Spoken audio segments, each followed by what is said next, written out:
Shaq's face is everywhere. Commercials, sports, DJing, restaurants, and weird candy shaped like his head. He has so many deals that there is a Shaq Summit where all the companies he works with come together once a year. The Big Diesel made nearly $300 million on the basketball court. And since then, he's built a unique business empire, raising his estimated net worth to over $400 million. But how? Welcome to FOS Explains. Today, we're diving into Shaquille O'Neal's business journey, exploring how the basketball legend transformed into a powerhouse investor and entrepreneur.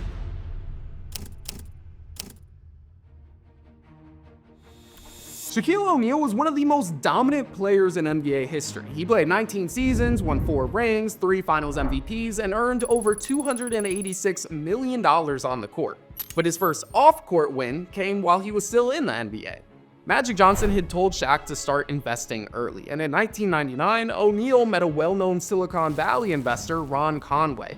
Conway introduced him to a tiny up-and-coming tech company called Google. Shaq was intrigued and decided to invest. And when Google went public in 2004, Shaq's initial investment multiplied many times over, marking his first major win as an investor. Nobody knows exactly how much O'Neal invested in Google or how much he made from it, but he has said multiple times he regrets not investing more. And Google wasn't a one-off either. Shaq eventually found a knack for spotting promising tech companies and became sort of a silent partner in Silicon Valley. He continued to invest in tech startups like Apple and Ring, a smart doorbell company. Shaq says he found the Ring doorbell at a Best Buy when looking for affordable cameras to put around his homes. And he was so impressed that he reached out to the brand himself and said something along the lines of, "Hi, I'm Shaquille O'Neal. I want to invest in your company, and you're going to pay me to be in your commercials."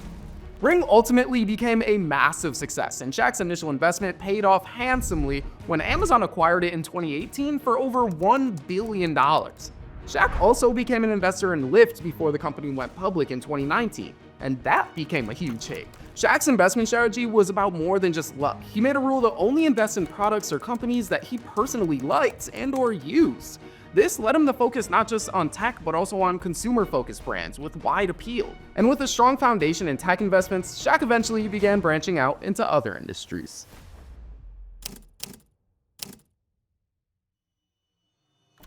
Shaquille O'Neal didn't just dip his toes in the food industry, he dove all the way in, building a food empire that says a lot about just how much he likes both food and people. One of his first major plays in the food industry was investing in Five Guys franchises. At one point, he even owned around 155 different Five Guys locations, accounting for about 10% of the whole chain.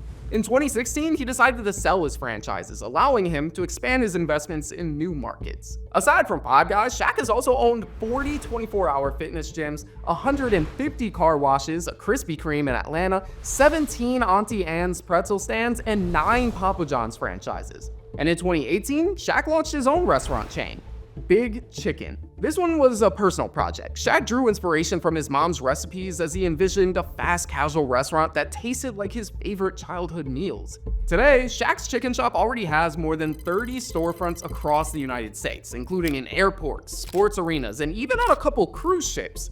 And the company has plans to open hundreds of locations over the next few years. But unlike his other restaurants, Shaq says Big Chicken isn't really about making a profit. It's about giving back, and part of his lifelong mission to make people smile. Shaq's Papa John's deal is unique though. Along with investing in his 9 Papa John's franchises in 2019, Shaq joined Papa John's as a board member and brand ambassador. He was a fan of their pizza and saw an opportunity to help them rebrand more positively. The two sides agreed to a reported 3-year, roughly $4 million endorsement deal. Together, they launched the chain Shaqaroni Pizza, a specialty large pizza with extra cheese and pepperoni, with part of the proceeds going to charity. Shaq's involvement has helped Papa John's reach a wider audience and push forward after a series of controversies. And commercials were a big reason that happened. Shaq has been in a lot of commercials, and he thinks there's a reason why people remember them. Shaq says if you make people laugh, they'll remember you. So that's exactly what he does in commercials for the brands he works with. Shaq's restaurant investments show his belief in food as a way to connect others, making his business empire feel as big-hearted as it is profitable.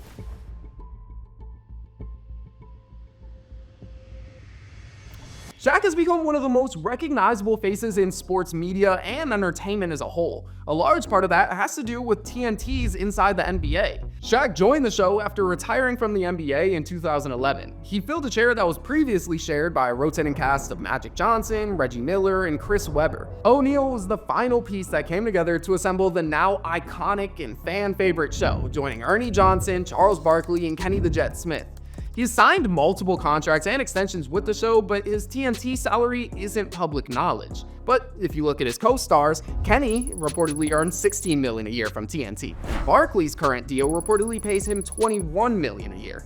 So you could speculate that it may be somewhere around that ballpark, but Shaq's TNT check could also be slightly smaller considering that Kenny and Chuck also do NCAA coverage. Meanwhile, Shaq only does Inside the NBA. And even though Inside the NBA has been licensed to ESPN starting fall 2025, Shaq's future with the show isn't entirely clear. His current contract is set to expire summer 2025. Aside from Inside the NBA, Shaq also has a slew of other media deals. He has his own podcast, The Big Podcast, and started an entire Big Podcast network under the Playmakers HQ umbrella, hoping to give athletes, entertainers, and creators a new platform to develop shows and create content around their voice and ideas. Shaq also co-founded a production company, Jersey Legends Productions, in 2020. The company has put together docuseries like The Money Game, LSU on Prime Video, and an HBO series about Shaq. In 2024, they even worked on a game show on ABC called Lucky 13, which Shaq hosted for one season before it was canceled. Then, of course, there's his DJing ventures. Shaq has been performing as DJ Diesel since 2015, playing electronic music at shows and festivals like Lollapalooza. Shaq has been passionate about music his whole life. He said he DJ'd all the way up until college and then made $10 million releasing rap albums during his NBA career. But today, Shaq says he's not doing it for the money anymore. He does it for the love of the game. Shaq calls himself the dubstep dad, and he's performed at everything from the 2024 NBA All-Star Weekend to college campuses around the country. Western Kentucky University even paid $130,000 for DJ Diesel to perform before a football game in 2022. So yes, Shaq has a pretty wide assortment of revenue streams, but wait, there's still more.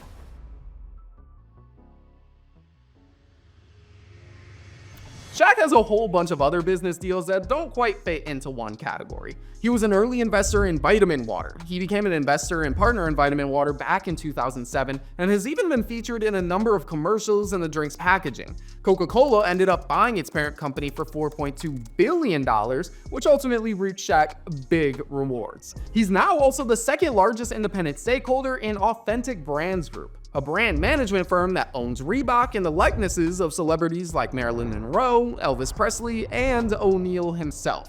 Shaq has also had over 50 endorsements, a bunch continuing after his NBA retirement, including his iconic Gold Bond commercials, one of which ultimately turned into this viral meme. He's also endorsed the General Car Insurance, Epson Printers, and became the CFO of Carnival Cruise Line. But Carnival confirms that it stood for Chief Fun Officer, not Chief Financial Officer. Shaq has released his own products too. He's worked with the Arizona Beverage Company to release Soda Shack, which was discontinued in 2016, but the drink has become such a novelty item that a niche group of people are obsessed with it still. And they still sell cans on eBay. One listing we saw has a can going for almost $50. And in 2024, he released Shaqalicious Gummies, which are literally gummy candies with his face on it. The gummies are advertised as extra large treats that feature Shaq's famous grin on every fruit-flavored gummy. Shaq's highest annual NBA salary was $27.7 million in 2004. But in 2018, Shaq said that he's now making even more per year simply by selling and endorsing products. Now let's be clear, not all of Shaq's investments or business deals have been wins. O'Neal made deals with internet service provider freeinternet.com and co-founded the shoe and apparel e-commerce company Dunk.net. Both of those companies ended up failing. He also had movies and video games that were considered failures. There was the movie Kazam and his video game Shaq Fu. But I think that Shaq's wins are more memorable than his misses because his face is everywhere and he always looks like he's having fun. You combine all his ventures with being on Inside the NBA, his DJing gigs, everything else he does, and it's easy to see how Shaq has become one of the most recognizable faces in the world. To be honest, he's made a lot more business deals throughout his business journey too. So let us know what we missed and which investment surprised you the most. Make sure to like and subscribe for more on the business of sports, and I'll see you in the next one.